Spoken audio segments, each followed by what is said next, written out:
Hello, I'm Adrian, and today we're going to be analyzing exactly why seasons 1 and 2 of CW's Arrow are so well regarded. When I began watching Arrow a couple months ago under recommendation from my mom, who liked the program and showed me a couple episodes to get me interested in it, I was excited to see what the show had in store for me. Meanwhile, on my channel, I was constantly getting asked to do how many fighting styles does Green Arrow know, and I wrote that I was currently watching the series and was going to happily do that video once I finished watching the 4 seasons and what had been shown so far from the 5th. I was immediately told by several people in the comments that after season 2, it all goes downhill. Even a good friend of mine told me that seasons 1 and 2 are vastly superior to the following ones. Granted, it looks like season 5 is on its way to redeeming the great reputation the show once had, but that's a discussion for another video. Returning to the topic at hand, I really didn't want to believe that a show went down in quality so drastically for so many to unanimously declare that the rest of the show was pretty much garbage, that seasons 3 and 4 were worthless. So I soldiered through and continued watching the rest of the show going past season 2. Upon completing season 4, I kept watching all the episodes available from season 5 and continue watching the program to this day.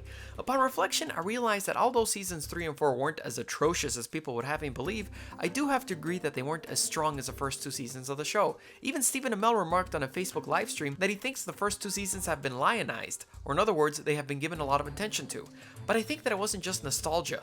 These were 2 of the very best written and executed seasons on any superhero show, and it was due to several reasons, which is what this video will set out to analyze. Let's start out with the basic premise of crafting a good superhero tale. You need to have a hero with great motivation, you need one who preferably has a secret identity, as this leads to a slew of conflicts. You also need a guy with a lot to lose if people find out about his identity, as well as someone whose personal life is constantly being thrown into disarray because of being a superhero. Romance is also an important element, as it is frequently being interrupted by the superheroic antics. The hero also needs to be a force to be reckoned with, someone who is feared and respected. The hero should also undergo a change to his own identity, learning and growing through not only his personal life, but being influenced and shaped by his superhero identity. Also, the primary villains need to be an excellent mirror to our hero and challenge him not only on a physical level, but on a mental one as well. And looking at Arrow through this perspective, you notice that seasons 1 and 2 meet all these requirements and excel in them. I'm about to go into major spoilers from this point forward, so if you'd like to avoid all plot details, please stop the video now. Okay, let's move on to the spoilerific details.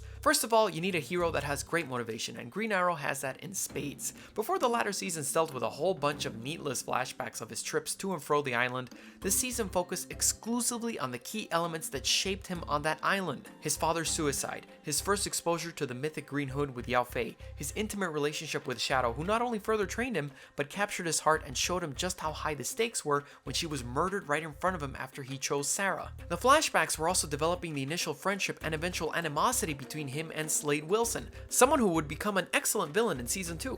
And perhaps what makes his motivation hauntingly true is how incredibly guilty he feels about the trip in the first place. He was Laurel's true love, and he stabbed her in the back by sleeping with her sister. And not only that, her sister apparently died during that shipwreck. This is yet another layer of motivation for the character to be a superhero. In short, what happened on that island completely sold you on the idea that this whining privileged brat became this awesome badass vigilante. As a matter of fact, that was one of the most intriguing parts of this flashback sequence, as during the show you would get 2 very distinct Oliver Queens, the cool, calculated, methodical, and intelligent one who lived in his mansion at Starling City, and the inept, afraid, untrained, and naive one who was living on the island. It was a constant fresh look at the character. Nowadays, these flashbacks are somewhat redundant because we're getting the same character just in a different situation, and it's something we don't really care that much about. Sure, it's awesome how we find out about all these intricate details from his past, but it's not terribly necessary, and he isn't very different in terms of his personality to the character we're already watching in present time. Now that he's a superhero, he needs to have the secret identity. Some superheroes forego this concept altogether, and while this has worked perfectly for Marvel in their cinematic universe so far, excluding Spider-Man, where everybody in the world knows the identities of Captain America, Iron Man, etc., secret identities allow you to have the great dramatic conflict of not only choosing who he tells about his alter ego, but on how that alter ego is affecting his own life. In Oliver's case, he initially had nobody to assist him in his quest of taking out the rich, corrupt businessmen and criminals in Starling City. It was a big and important moment for him to reveal his base and concept to Diggle, as he finally gained a trusted confidant. It was necessary for him to reveal his identity to Felicity, as she was the only one who could take him to the base and get medical attention, and her computer experience has been invaluable ever since. When he chose to reveal his identity to Helena, he felt he finally had a connection with someone that shared a similar tragic past. He even helped her create her own superhero, eventually eventually supervillain identity. In the same way, it was gut-wrenching to watch him have to continually lie to Laurel about his adventures as the Green Arrow, continually push and pull her away because he was unsure of how the Green Arrow would affect her, how knowledge of her sister's true fate would make her feel. It was absolutely insane that he wouldn't even trust his best friend with his identity, or even his own mother, resulting in a great scene where he literally tries to intimidate her with his Green Arrow identity. Him having to lie to his sister about who the Green Arrow was, despite her always looking after him, was also quite dramatic. These were fantastic personal conflicts that all revolved around the situation of having that secret identity. In latter seasons, this concept of the secret identity has all but virtually disappeared. The list of people that know about him being the Green Arrow grows all the time, and thus these previously mentioned dramatic conflicts are impossible to execute because the ones closest to him already know his biggest secret. Moving on to the romantic element of a superhero's life, this is pretty crucial to telling a great superhero tale. We all crave to find love in our lives, and for someone who leads a double life that has to keep secrets from virtually everyone he knows, that can be extremely challenging and complicated, and inevitably leads to heartache. Every romance has affected him on a deeper level, with the exception of his temporary boss at his company, as I felt that was much more of an in-the-moment sort of thing. He fell in love with Shadow's knowledge and passion, and felt horrible when he had to pick between her and Sarah, who represented his former life to him. He was genuinely falling for Helena as well, and once she was consumed by vengeance and hatred, also felt pretty terrible for having exposed his secret identity, and for having created a supervillain himself. His rekindling with Laurel was a huge, slow burn, culminating in them sleeping together when he thought he no longer needed to be the Green Arrow, and considering their past together was a great personal moment for him and for the audience to see him reconnect with his original love. The rekindling with Sarah was also earned, as they had that common element of both being highly trained assassins, and you could tell he felt a little slighted when she just couldn't continue with them being together. Felicity was initially a great will they, won't they, she's right there in front of you man kind of romance. While he's been chasing after all these other women, the one who truly loves him for who he is has been right in front of him all along. It's a very used trope in cinema and TV writing, but doesn't take away from how effective it can be. So when he takes her back to his mansion at the end of season 2 to protect her from Slade, and literally says that Slade picked the wrong woman, this was a really beautiful moment, something myself and I'm sure a lot of you had been rooting for. But alas, this is perhaps one of the primary reasons why the further seasons were so terribly mishandled. The romance between Oliver and Felicity was abruptly stopped because of one bad dinner date, and once they were together, Felicity went from the plucky, offbeat girl with a great sense of humor to nagging, demanding, confused, and indecisive woman. He gave her the white picket fence life and she hated it, so they returned to being superheroes and she had her problems with it too, but still kept working there and remains to this day. It's extremely weird and off-putting now. Anyhow, I digress. If you guys would like to see a whole video dedicated to Felicity, let me know in the comments below. Returning to the romances, each one of them meant something and developed him as a character, but by staying so long with Felicity, it made the relationship seem stale, and not even in a happy sense, but a begrudging why doesn't he get out of it sense. Luckily, his romance with the journalist in season 5 is returning to this concept where his secret identity and superheroics are causing drama. Moving on to the badass factor, this is very important in creating the myth behind your superhero. Initially, Green Arrow was an absolute force to be reckoned with. He could clear a room full of bad guys in no time at all with nothing but his bow and arrow and a bit of planning. He was judge, jury, and executioner, feared by those in the criminal underworld. People would panic when confronted by him. Sure, occasionally he would have some backup with Diggle, but by and large, this was the Green Arrow show. Now, all of this began to drastically change once his bigger street fighting team began to form in the latter seasons. It started small with Arsenal and occasionally Black Canary, and then expanded drastically with Diggle, now Spartan, and even his sister formed part of the group, along with Laurel as the new Black Canary. What this led to was an abundance of scenes where Green Arrow seemed incapable of taking control of a room by himself.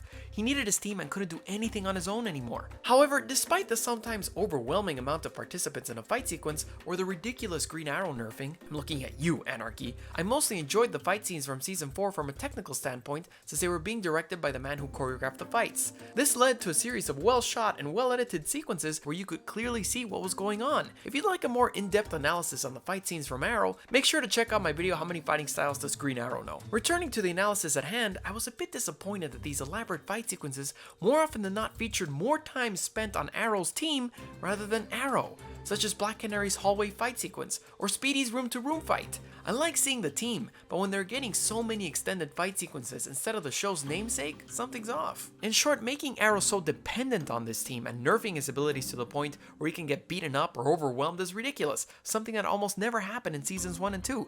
Green Arrow shouldn't need a team at all. It's there for support, sure, but if he wanted to, he should be able to do everything by himself. As to how our character changes, Arrow goes through a great process in becoming just that. that, the Green Arrow. It took him yet another season to obtain the Green moniker, but it was very interesting to see him go through that arc of being okay with murder to realizing that killing is not the way to go. It made him grow as a character and change the scope of how he approached situations.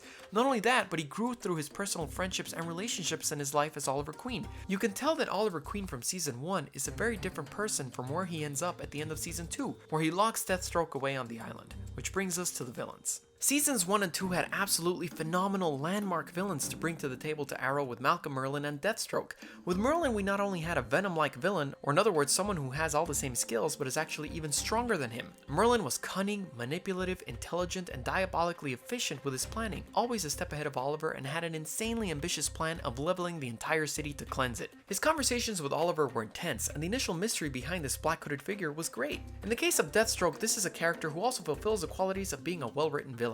He has a pretty fantastic origin story, has plenty of motivation for turning on Arrow when he finds out about Shadow, which I think is not just because Oliver indirectly caused her death, but because he straight up lied to his face about her for so long, betraying his trust. He also looks cool, is very skilled, and does some pretty horrendous things to him, the most dramatic and terrifying being killing his mother. This confrontation between Green Arrow and Deathstroke is something that was planted in the first season and explored to its greatest potential in the second season. The death of his mother is an important thing to discuss as well, as back in seasons 1 and 2, people who died stayed dead. His best friend Tommy and his mother died and didn't miraculously return to life. This has so far been done with Sarah Lance, Oliver Queen himself, Ray Palmer, and even his own sister. Death doesn't mean that much anymore because they find a way around it. You could even argue that Laura Lance is in a way alive. The villains from seasons 3 and 4 were just not as strong, as although Ra's al Ghul is a great Batman villain, he just wasn't explored to his full potential, and Damien Darhk was somewhat of a non-threat, as his constant one-liners made him seem less and less threatening. They are clearly drawing from seasons 1 and 2 for season 5, as Prometheus is once again a mysterious black-hooded figure